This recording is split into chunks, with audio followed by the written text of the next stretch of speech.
Fundamentalmente lo que sabemos del concejo abierto en la península ibérica es desde la Alta Edad Media. Los primeros documentos son del siglo X, pero anteriormente en los pueblos prerromanos o incluso en los pueblos semisometidos como los cántabros hay referencias a gobiernos por asambleas.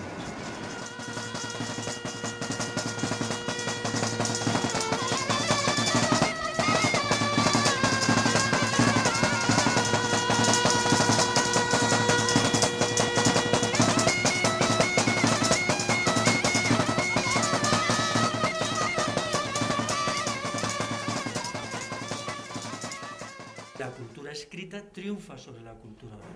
¿Por qué? Porque las Cortes de Cádiz imponen la escuela obligatoria. La escuela obligatoria rompe con las formas de saber anteriormente. No es verdad, antes que el mundo rural fuera analfabeto, en el siglo XVI ya había un gran porcentaje de gente que sabía leer.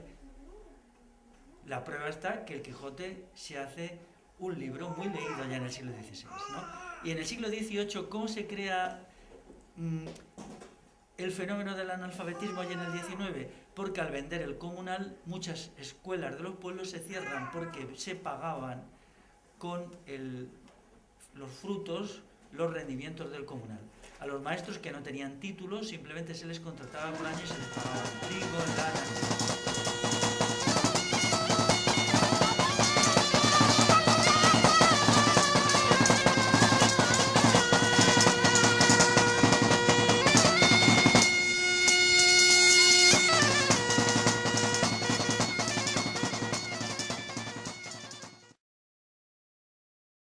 La política del franquismo con el campo, sencillamente la destrucción de lo rural.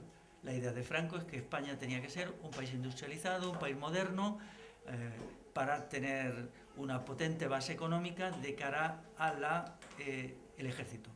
Entonces toda la política de Franco pues es el INI, el Instituto Nacional de Industria. En realidad se basaba en lo siguiente: el Estado ponía industrias, pero ¿dónde salían los fondos con que el Estado ponía industrias? Del mundo campesino. Al mundo campesino se le obliga a pagar unos impuestos descomunales, se establecen precios manipulados, o sea, el precio de intercambio entre los productos agrarios y los productos industriales era todavía desequilibrado. 50, más o menos la población activa agraria era la mitad, hoy es el 3%. Es decir, al final del franquismo, en el año 1975, el mundo agrario ya está en agonía. Eso significa la pérdida de toda una cultura, de todos unos saberes que eran de una importancia no era enorme. Propiedad privada. Propiedad privada ya las tenían siempre, eso, pero había un trozo que era monte, que iban todos a coger leña.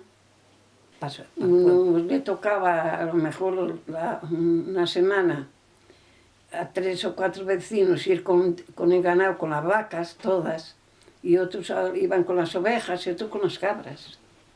Pero eran los vecinos todos. Ponían a su nombre tierras que eran comunales y luego las manejaban ellos según el principio de arrendamiento, que en el pasado eso beneficiaba a las oligarquías municipales y hoy beneficia a los partidos políticos que manejan los municipios. Se ha producido algo para mí todavía más grave, que es la pérdida casi completa de la cosmovisión, la cultura y los valores de la sociedad rural popular tradicional. Es decir, la manera de ver el mundo, el modo de estar situados en la realidad del mundo tradicional es lo que se ha perdido. Y eso costará muchísimo, porque esta sociedad tenía un sistema propio de valores y conceptos. Por ejemplo, hay un asunto muy claro: era una sociedad que desdeñaba el consumo máximo. Ahora, sin embargo, vivimos para el consumo, entonces allí se vivía para el no consumo. Es decir, era una sociedad en la que no se buscaba la riqueza porque se consideraba que la riqueza material era mala.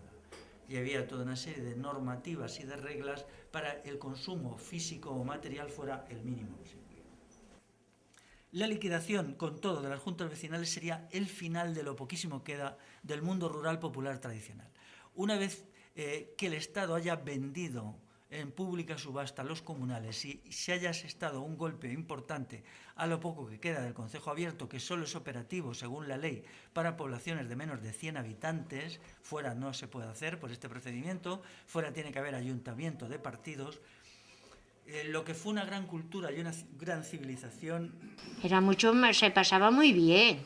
se cantaba y se pasaba muy bien cuando se comía todos juntos. Allí se paraba la máquina y a comer allí todos juntos, el chorizo, el chocolate, el pan, y beber, y bebían. El que le gustaba beber, bebían y ala, se ponían todos contentos.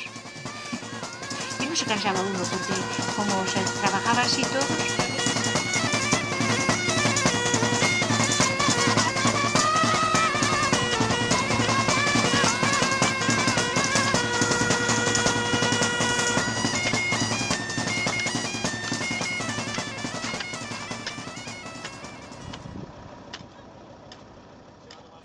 Si pasaba una cosa en casa del vecino, bueno, pues todos nos hinchábamos a ellos. Si moría una persona, madre, era luto para todo el pueblo. Pero ahora sí. Se compartía. Venía esto de los santos inocentes, me acuerdo yo perfectamente. Se iba y se llamaban las casas. Iba uno y entretenía al que estaba. Y el otro iba y le echaba cosas en el puchero. Abrían el puchero que tuvieran el nombre y le llevaban el chorizo, le llevaban... Todos esos detalles había antes con los vecinos.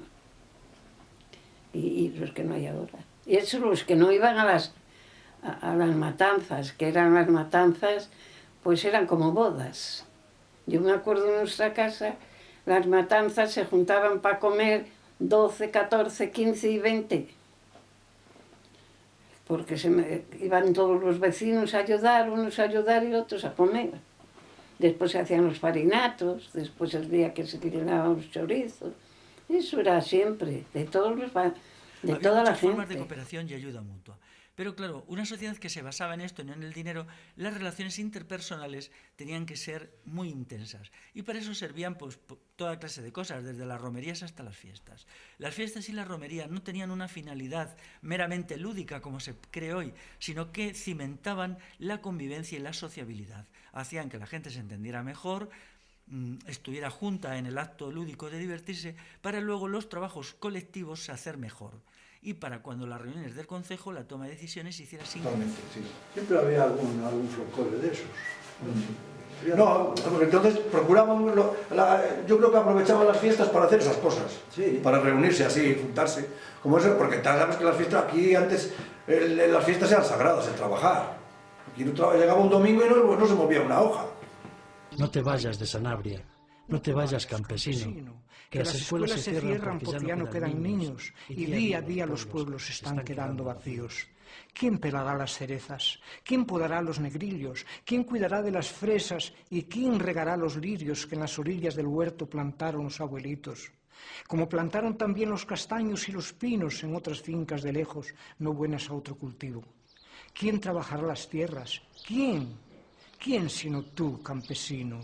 Puedes fijarte en las huertas de aquellos que ya se han ido, cubiertas por las malezas, por zarzas y por espinos.